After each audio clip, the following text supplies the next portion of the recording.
Stanford alum Dan Grunfeld shares his new book, By the Grace of the Game, How the Game of Basketball Healed Family Wounds and Paved the Way to an Unprecedented American Dream.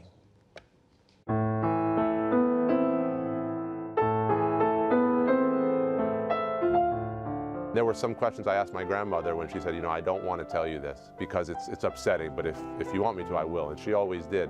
Of course, so much sorrow and sadness in it, but we have to know our histories. What inspired you to tell your family story in this way? I always kind of felt the profound impact that basketball had had on my family.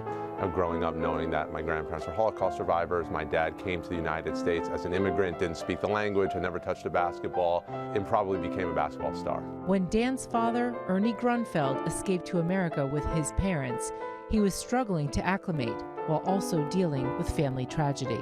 His older brother passed away tragically when they got here, so pretty hard background, and he found basketball, and it became kind of his place, and it took him where he never thought he would go, but I looked up to him for the right reasons, right? Not just because of his basketball ability.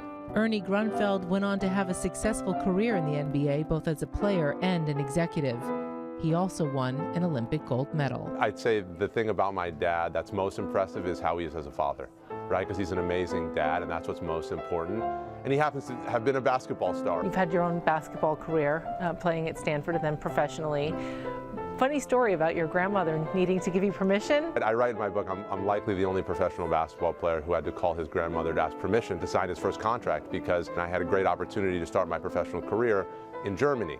And my agent called me, said, I have an awesome opportunity for you. And when I asked him where it is, and he said, Germany, I literally said, I have to call you back.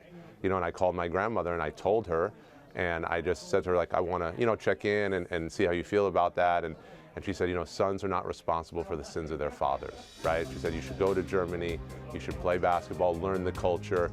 It's not this generation's fault what that generation did. She was wise, as she always is. Grandmother made you dinner last night.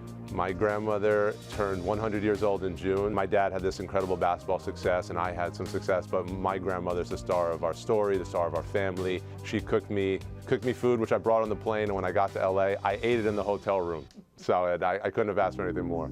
It just is kind of a testament to the power of sports. What does your grandma think about your publishing this book? She's very proud of me, and I think she's very grateful that the story can live on. It's very hard for her, right? She lost 5 siblings and both parents in the Holocaust, but it needs to be told.